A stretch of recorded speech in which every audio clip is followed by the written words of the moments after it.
I'm going to make a real quick introduction just so we can get into this, but just to set the context. Once again, it's great to see everyone. I apologize for the Wi-Fi connection here. I know the last one, the audio worked out, but the video was kind of unstable, and we're working on our end to try to remedy that. We started getting together and thinking, let's go to the basics of the basics in key and daily life.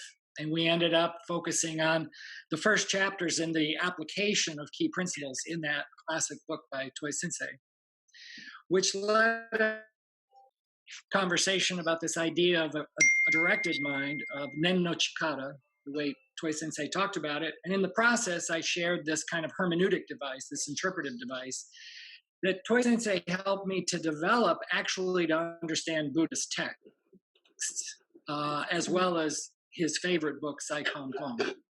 So just as a reference for other people, I'm just going to throw this up for a second. Third order, complex. Second order, singular focus. And first order, no intentionality whatsoever. So that's the context. But today, what I'd like to do is another characteristic of Toi Sensei. He always, when he teaches, he's trying to think reflexively and describe to others. He's reflecting back on his own state of spiritual thinking. And what we're trying to do here in this conversation is just try using these three orders. Well, Palpable Sensei last week, we're trying to keep this very spontaneous. He asked a question of second order experience. And what those of you who are on the call don't know is Patrick Terry Sensei, that I'm about ready to introduce, wrote to me afterwards and said, I was really intrigued by Palpable Sensei's question, as well as your answer to this idea of second order experience. And in the email, he shared with me his thinking. So I don't want to cut into his time anymore, but I would like to introduce him because I'm very proud of him, because I've known Patrick, I think, since he was 19 years old. So when he started Aikido in 1991 at Furman University, his fraternity brother, senior fraternity brother, was Michael Gould Sensei, who was teaching here, who is now a physician. And that was the first thing, like, oh, there's this martial art and my fraternity brother does it, so I'm going to come check it out. All right, so that was his sophomore year in college. So he graduated in economics and political science. He fell in love with Ki Aikido and trained deeply, so much so that when he graduated from the university, he went to Japan, and Tamura Sensei was kind enough to accept him as a student. He first went there, like many people do, just teaching English, but Patrick, being entrepreneurial and savvy, ended up getting a job in the procurement division of Mitsubishi Heavy Industries. Then he came back and he wanted to get a graduate degree in business. I'm looking at the dates now. By that time, he's in Japan from 1995 to 1998. He comes back 1999 to 2001, a 3-year master's program in the International School of Business, and he's going to focus on Japanese because he's already speaks Japanese. So as part of that, you have to go back to the country that you specialize in this case, Japan. So he had a second time living in Japan when he worked as an intern for Nissan. And he continued to study language, and he took a language class at Waseda University. So he could, which is a famous Ki Aikido club, so he could train at that university club with them, as well as Tamura Sensei. On that second visit there in Japan, he received his knee done. Then when he finished in 2001, he spent 10 years with Honeywood, Minneapolis, Minnesota. At that time, we had 2 senior senseis there, Jerry Kelly Sensei and Tony Oduchi Sensei, both were ready to retire and were leaving the Minnesota area.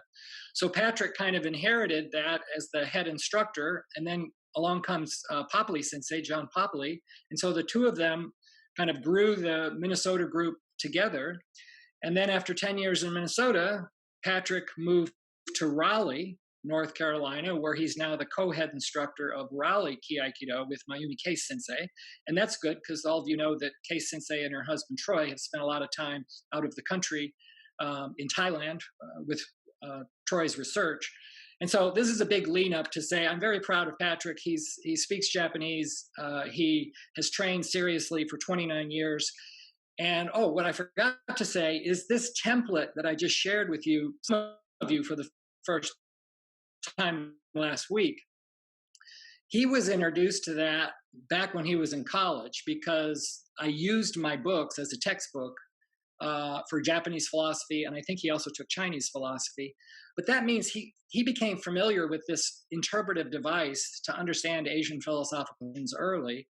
But of course, we use it to enhance your training, to help you begin to, once again, reflect on your experience and ask yourself what's really going on. As you kind of train more deeply and ask yourself what you're doing. So that's kind of a lengthy introduction, but I wanted you to understand that Patrick, whatever he's going to say, I'm not sure, but he's been using this template as a vehicle to not only understand the tradition, but his own practice of breathing and meditation and key in daily life. So that said, I'm going to mute my microphone and Sensei, thank you so much. That was extremely a kind introduction. Can I get thumbs up just to make sure that everybody's hearing? Oh, perfect. Thank you. I'll start, as these things always should be started. Thank you so much for the opportunity. Thank you, Shander Sensei, Freiling Sensei, for hosting and putting this together. I must say thank you to Kei Sensei for their creating and having a Raleigh Aikido dojo for me to even be a part of when I kind of returned back from Minnesota to Raleigh.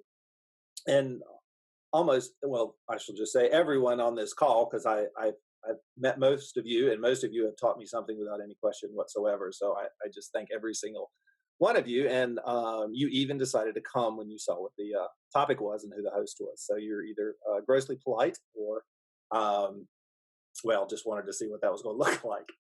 Shader Sensei was exactly right. Papali Sensei asked a question, I'm continuing to let people in, last week that was relatively straightforward and just on the structure, and I'm not really sure why, though I think some of it was coming from Shander Sensei's, so the question again was, Papali Sensei had asked, on second order, is that like just when you go from many focuses to one focus, is that a singular focus where that thing is sort of the only thing in your awareness? And Shander Sensei, and I'll try to give examples in my life of how recently I sort of have used that as a marker, but no, that it is totally fine to also have others' senses, awareness at the same time.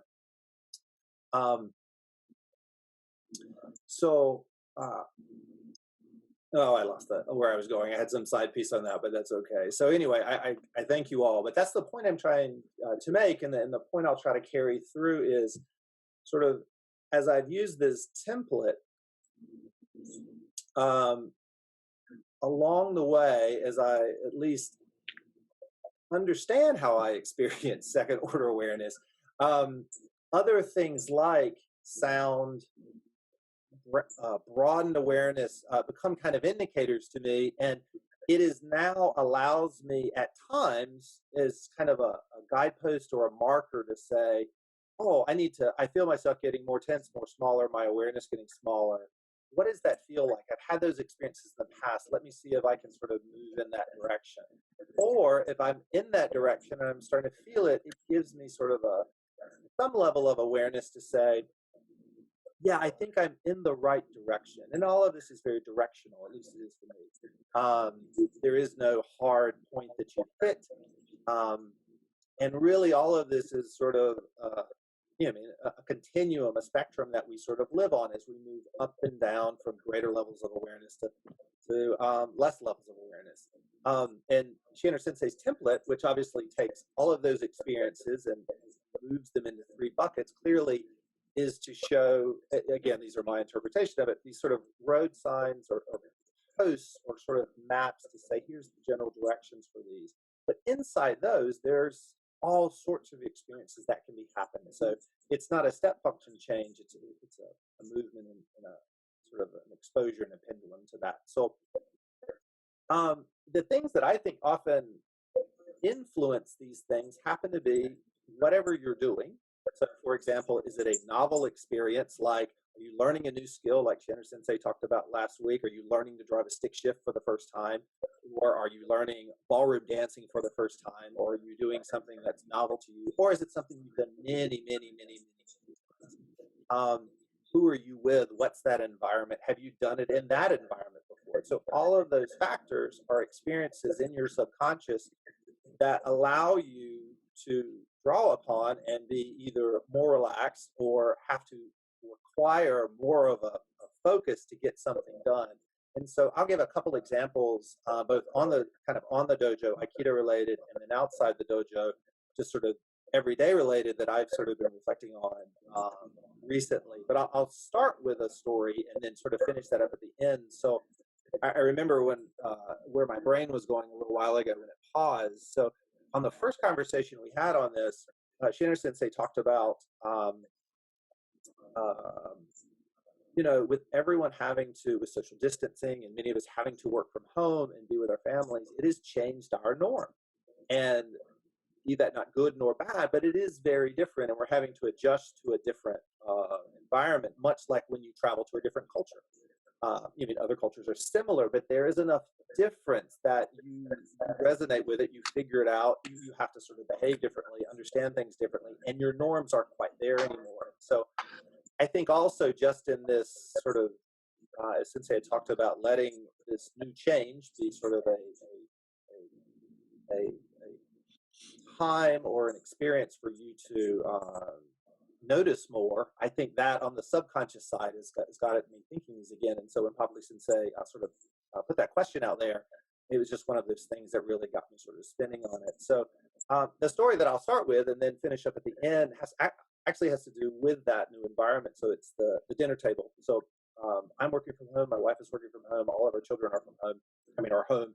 And so we're, like many of you, are learning what that is. And there's positive and I guess seemingly negative things out of it. But one of the very positive ones is we're eating dinner together more often, which is wonderful. But dinner tends to come at the end of the day. And the end of the day for me and my wife tends to be after a long work day, and also keeping them sort of on task and parenting and all of that stuff. So my energy tends to be sort of very slow and very low at that sort of dinner point. Where my children, for many reasons, one, because they're children, two, because they're either happy or they're just frenetic because they've been cooped up in the house all day, are sort of vibrating way up here. And so I'm sort of down here and they're way up here. And so I've noticed many times that sort of difference in sort of vibration, I'll say.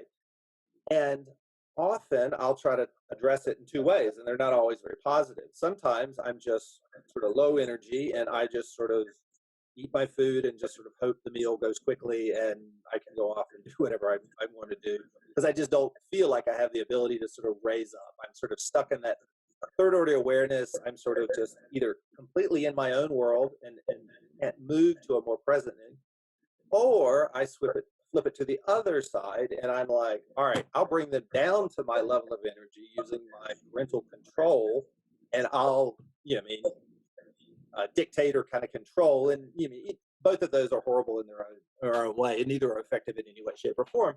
But they both sit dead square, if two things can sit dead square and be completely different, in third order awareness. There is no connection. There is no focus. I'm basically stuck in my head.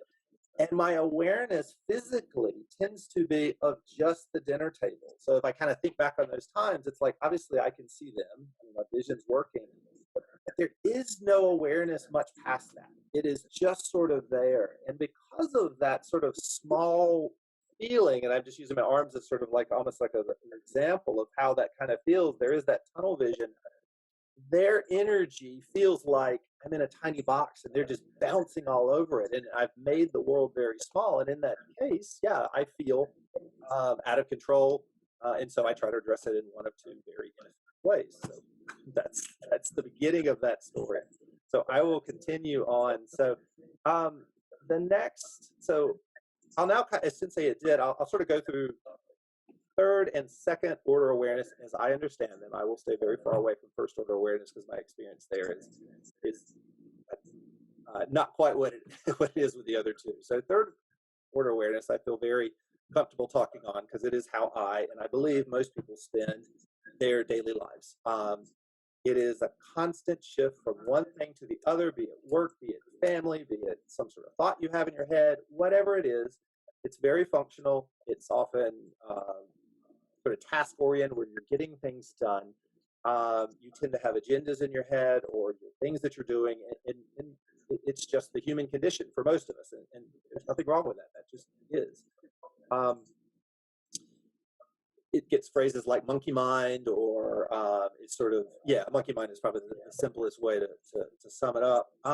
So using, I'll give two examples. This is where I'll go on dojo, out of dojo to some degree. So the first one is like when we have a new student come in the dojo and we're teaching them key breathing. So key breathing will, and over time, become extremely beneficial to them and very relaxing, but kind of like learning ballroom dance. You know, I mean, your first day in the dance studio, or your first day on the dojo, or your first day trying to learn, if you have no connection to it, all the sort of structure that we have to teach it properly, there's a lot to think about, much like Chandra Sensei talking about learning to drive a stick shift car. So there's, you know, what is your posture? How do you breathe? What's the noise you're supposed to make? How open is, how wide is your mouth supposed to be? When do I go forward? Do I go forward and close my mouth or not close my mouth? I now need a lot of air because I've been thinking too much and I can't keep up with everybody. And so there's this constant beginner sort of learning piece. And so it's this idea of you kind of have to think A, B, C, D, A, B, C, D, A, B, C, D.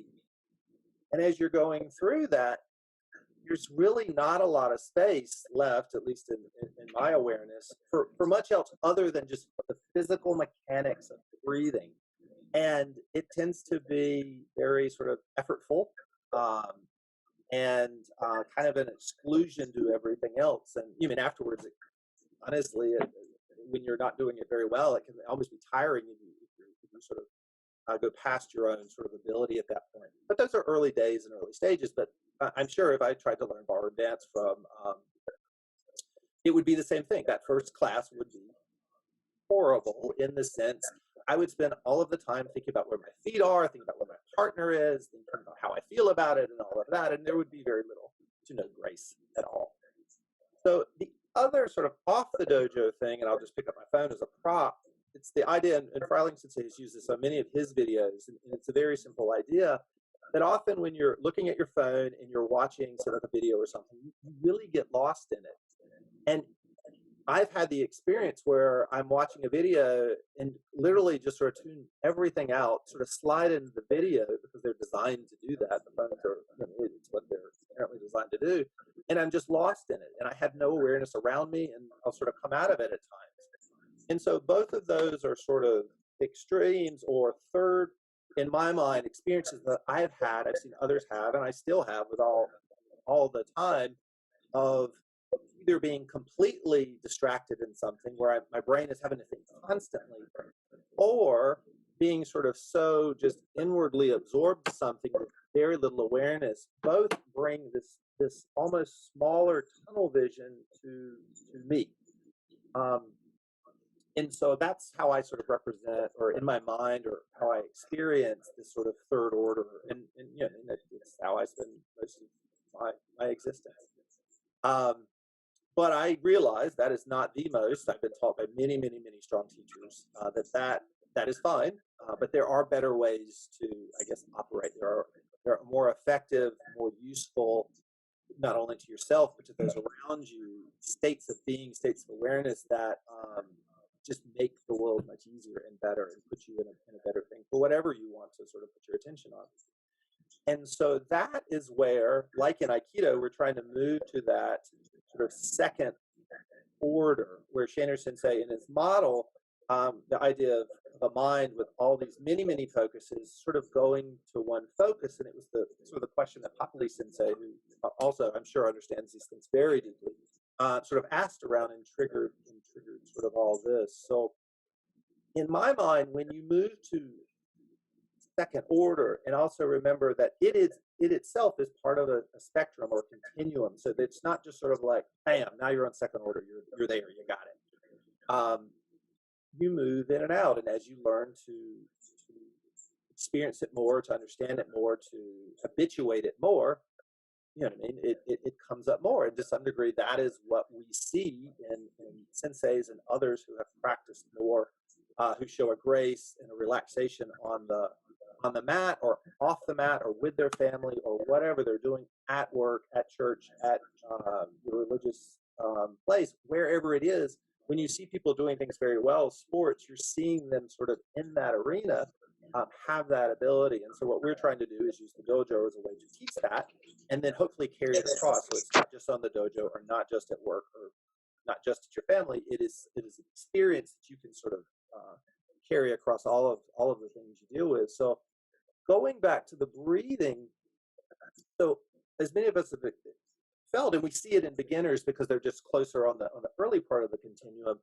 You know, once they sort of get that rhythm going, after maybe it's been a month or something like that, and they really kind of get it now. They understand. They're able to relax more, and I'm able to relax more when I do it. Or like if I've taken sort of a hiatus from breathing or something like that, and I come back. You know, those first few sessions can be pretty mechanical. But over time, luckily, I've done it for a while, and I can kind of slide back into it, hopefully a little faster than I left it last time. And so with breathing, where before you had to always be thinking like A, B, C, D, A, B, C, D, A, B, C, D, because you have the muscle memory, the experience, all of the things that make your mind body and your subconscious and your conscious aware, you don't have to think through those as much. So maybe all you really need to do is a little bit of an anchor on A, B, C, D just happens. A, B, C, D just happens. Your lungs know what to do. Your chest knows what to do. Your shoulders know how to relax. Your mind knows how to stay calm. It knows not to have to jump around. And so when that happens over time, and we've all experienced it, whether we had a structure to think about it or not, we've all experienced that in some facet of our lives. There is now space for your awareness, your body, like all the things that were there before, like sight and sound and temperature, all your other senses.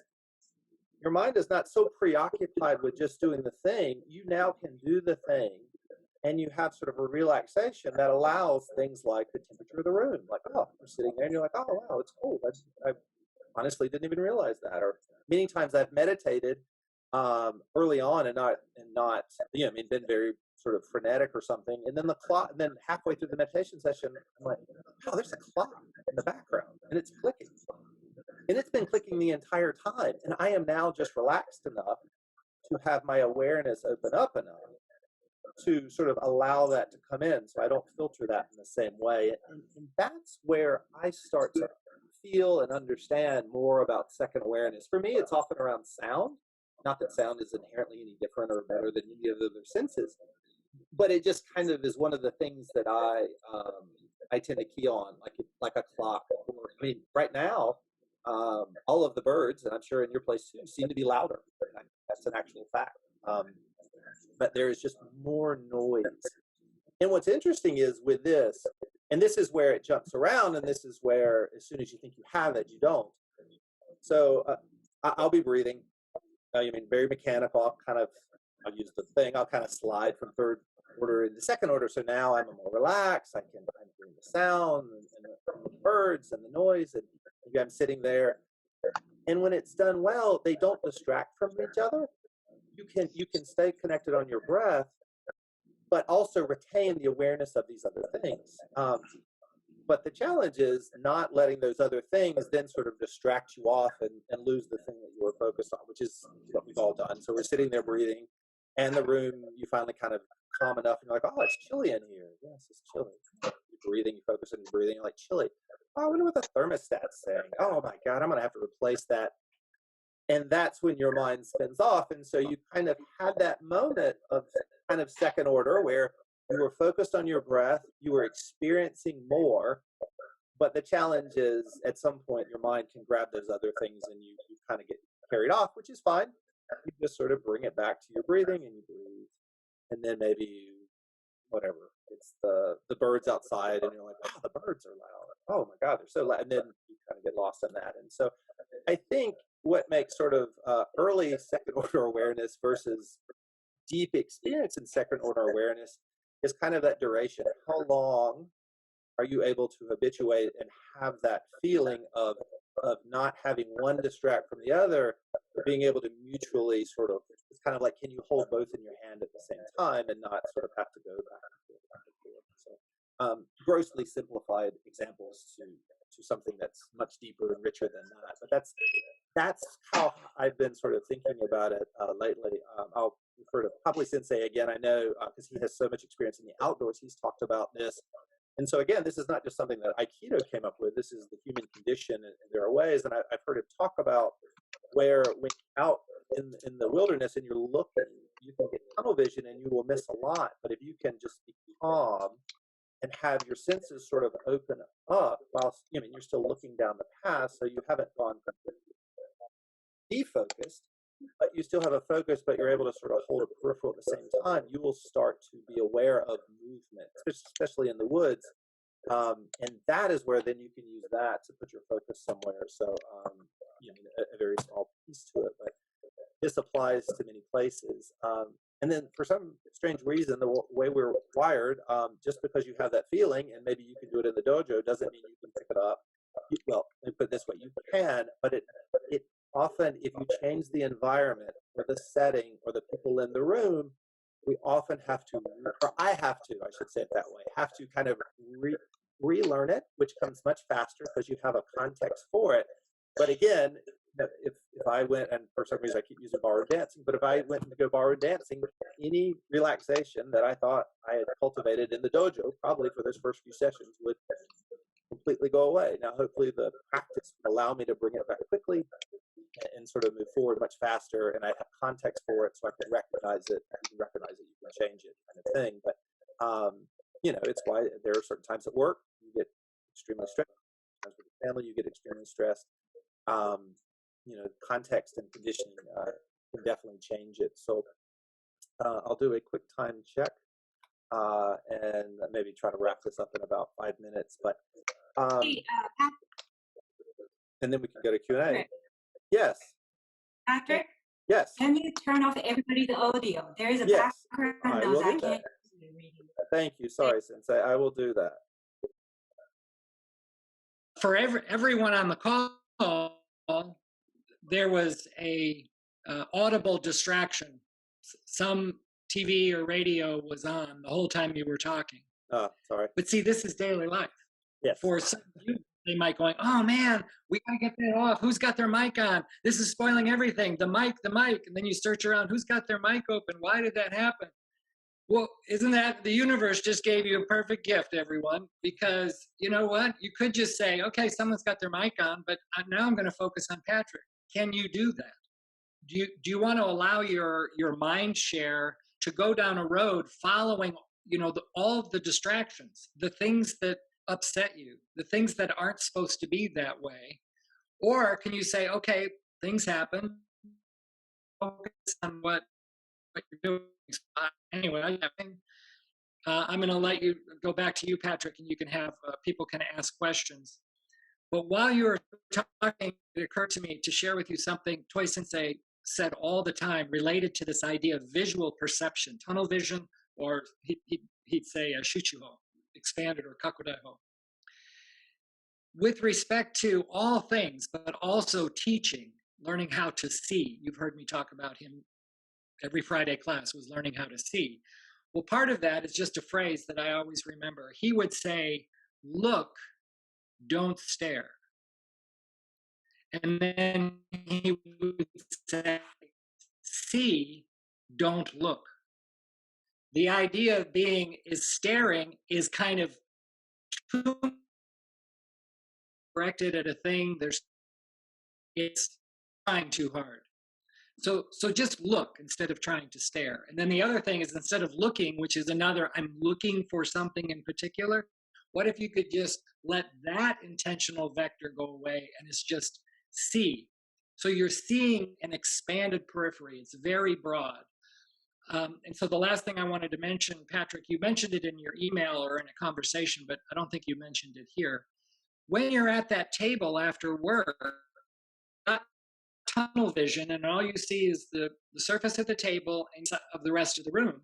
What you told me is through your training, you can catch yourself. That's noticing. right? So it's like, whoa, I have to know what to do about it. So immediately, probably wait under side, keep one point, and suddenly you will find, if you notice, that your peripheral vision, and in fact, all of your senses, become available for heightened awareness when you're not kind of like locked into just one thing and it's occupying your mind. Anyway, I just thought I'd throw that in because I just thought the universe was like laughing on this one. It was like, okay, perfect. Let's create a distraction. No, thank you. All right, That was perfect. Yes, and so just to wrap it up, to tie out on that family thing, it's exactly what you say. So I've noticed that if I can feel that the direction I'm going, and have awareness to the room, basically extending key. You can use any of our sort of tools that we use to try to express the aspects of a deeper sort of experience, and then try to enter those conversations. The box seems bigger now. The movement doesn't sort of rattle around as much. I have space to have their energy, and then guide it with a little more finesse than I might have otherwise. So, yeah, no, that's perfect. I have other examples, but at that point, I think I'm just sort of repeating myself. So, I'll just end with that. Thank you very much for letting me just sort of share some personal experiences, and I'm happy to answer any questions that I can. And obviously, there are those on the phone who can easily cover anything that I cannot. Thank you, Patrick. There is a question, and I think it's interesting. And apologies if I'm generalizing here, but Jaime Escalante, he's a New York student, asked a question about how to get happiness in this pandemic times. And I guess I don't want to edit his question at all, but similar to the static that we've all been hearing on the phone, how that can be very distracting. The pandemic that we're living through can also be very distracting in terms of separating yourself from happiness. So I'm wondering if what you're saying is also very relevant to what we're going through today in daily life. I could give my take on that, and obviously it would be yes. So sometimes, which I realize is a bit overgeneralization, well, it is, but sometimes I realize, well, why does if all things are a stimulus into me, sight, sound, I can only experience what I can experience through my things. Why do some have more impact on me than others? And there's some very logical reasons. I care about certain things more. Obviously, my family issues with them or discussions with them matter more than maybe something else. And so, but in the end, it is a choice of the experience coming in for me to interpret, which is what Chandra Sensei was talking about. And most of that is driven from my subconscious and other things. So not that, it is simple, not easy, but even though these are times that are very difficult for very, very many people, and not to take away that in any way, there still is a choice in the end to experience that, of how you interpret that experience and how you, if anything, respond to it. Probably there are certain things you must interpret. Some things are just given. Hardship is hardship. It just is. But our response and how we move forward with that can be improved at any time. And so that is where I think the happiness, this concept of where do you get more happiness, it is in that.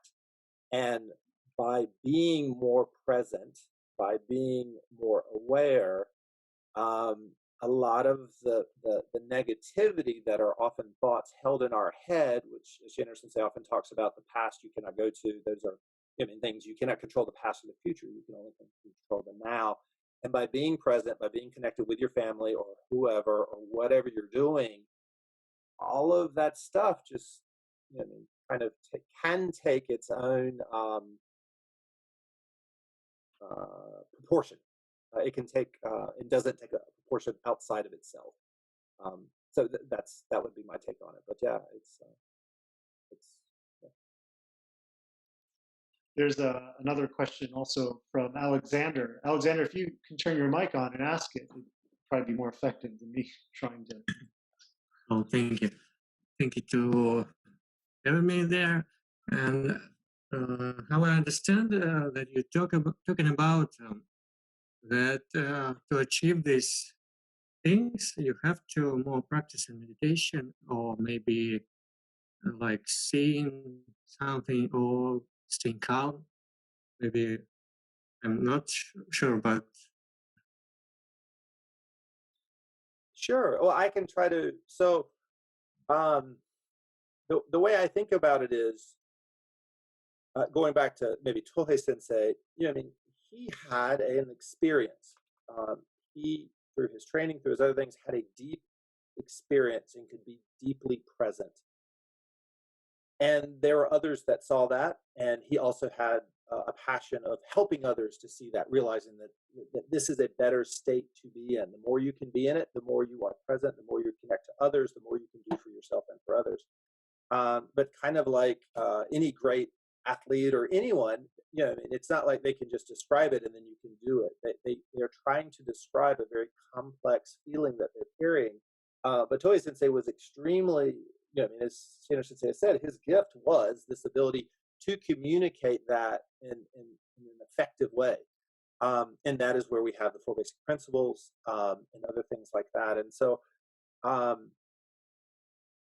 using those tools, so it's not so much that you have to meditate or you have to breathe or honestly have to do anything.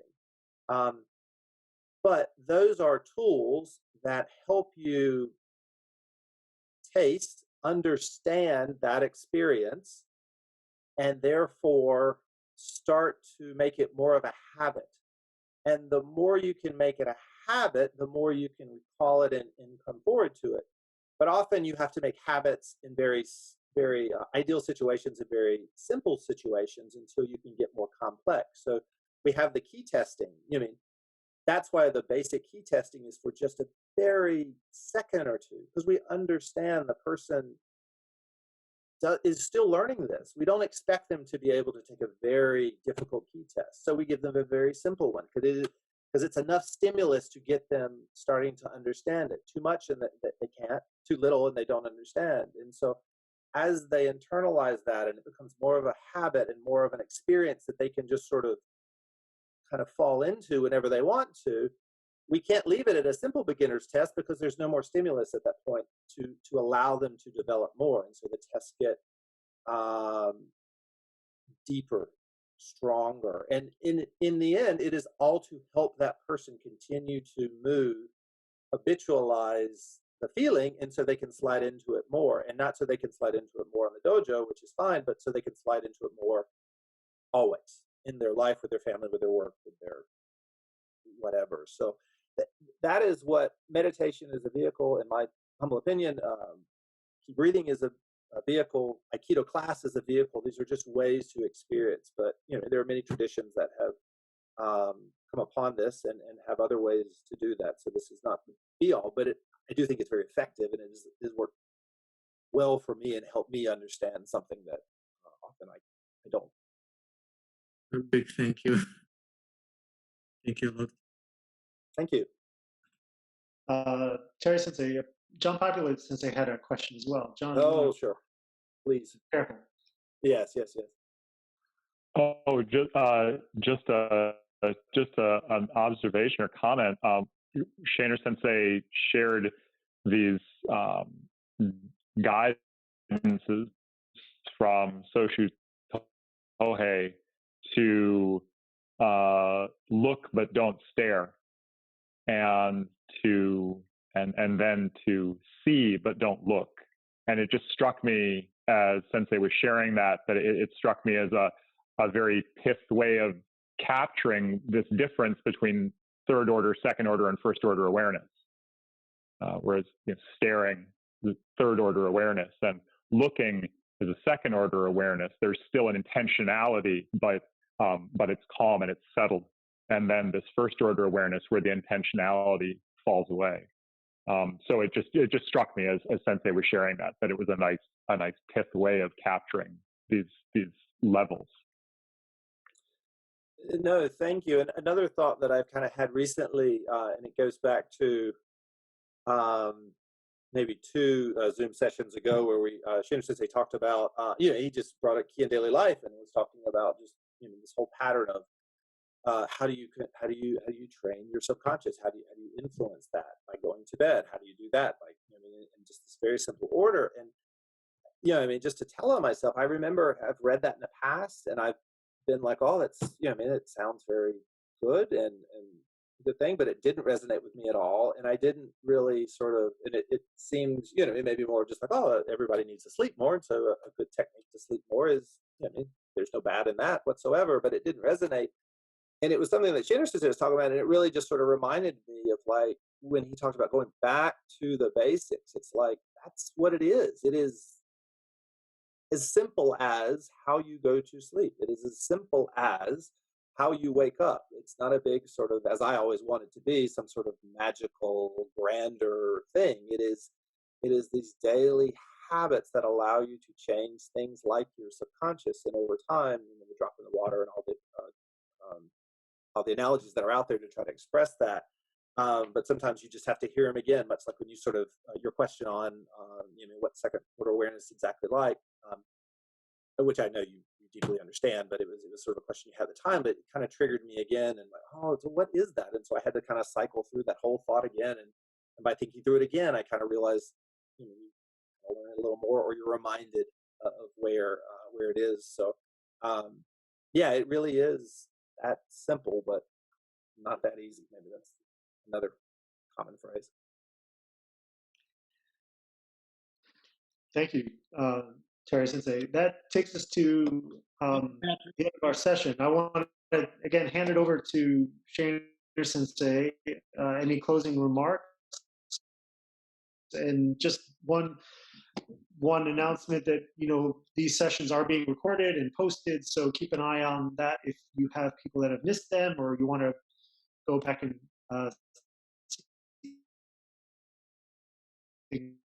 again. So that's all that. Thank you, everyone. I do have a closing note, and thank you, Palpable Sensei, for making that connection, because it's true. Words matter. So there's a difference between step on what Toy Sensei was trying to get at. So what's interesting is this book that I keep saying that Toy Sensei quoted just about every class, and it's a book that he and I spent a lot of. It's almost like this is part of our relationship. This book. I always say Saikondong because I'm saying it with the Tochigi-ken accent. He would actually say Saikondong, Saikondong, and then Ileana saw it written out in English, and she says it's not Saikondong, it's Saikontan. And I said, well, that's not the way Toy Sensei speaks. So anyway, this is just how I say it. Anyway, that book, it's like the whole book is Shokushu that Toy Sensei memorized. And that book, it's a beautiful piece of literature because they are all word images. And those images, the author of Saikontan was painting like word pictures. And so those pictures are where third, second, and first order came from. And so in Saikontan, it's very, very clear. It's easy to see Toy Sensei's mind, where did the Shokushu come from? But what about his view that the universe is a limitless circle with a limitless radius, right? And the universe is infinitely small particles, et cetera, and always moving. All of this is the worldview of Saikondan, which isn't to take anything away from Toy Sensei, it's to help understand where does this come from. And since Saikondan is so beautiful and simple, we started with that in terms of figuring out interpretive devices, what are called in philosophy hermeneutic devices. So if it helps your training, great. If not, then like Wordsworth, we mutter to dissect, just throw it out. Or the Tao that can be spoken is not the eternal Tao. The author of Saikondan is trying to point to something that words really can't describe. And so that whole analysis, it was like, Saikontan was like training wheels for me, for us to figure out what's really going on. And Toy Sensei always wanted the most radical, simple solution. The simpler, the better. So I would go and I'd have these interviews with these abbots, these Buddhist scholars and leaders of traditions as part of my dissertation research while I was living in the Seunryo. And when I would come back, of course, you've heard me say this before, Toi Sensei really wanted to hear all the questions and the answers because I was asking about the relationship between the mind and body in various Buddhist schools, both theory and practice. And of course, Toi Sensei is interested in this deeply. So I would come back with these questions about various Buddhist concepts like Hoshin Seppo is like raceation, or Hongaku Shiso, the theory of original enlightenment. That says we're already connected to the key of the universe, so stop doing. I mean, all of this is there. And I would come back and with the text, we'd going over the text, and I said, Sensei, I don't understand, doot. And then very simply, because we had this template, third, second, first order, he could go, oh no, it's like this. And so I ended up using that whole, three-part tool to not only understand psychoanalysis, that was the easy part because Toi Sensei just kind of fed me that, but then to go into the Buddhist texts and do that and come up with an analysis of what's really going on, because this language seems so mysterious. But if we know that unification of mind and body is not mystic at all, we just have to train, and over time, as Patrick said, drop by drop, gradually the field of your vision opens. It's connected to less stress. It is living calmness. Thank you, Sensei.